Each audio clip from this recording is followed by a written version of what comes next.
Sveiki, mani sauc Zane, un es jums šodien pastāstīšu par bāra glāzēm.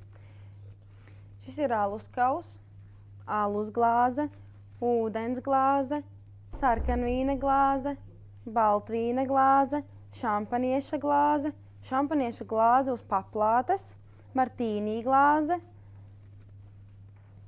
stiprinātā vīna glāze.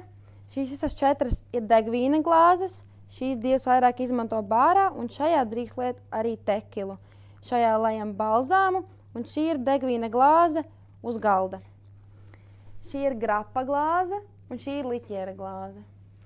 Šajā glāzē lejam lati, karstos dzērienus, longdrinkus, sulu, viskiju, konjaku un eksotisko kokteļu glāzes.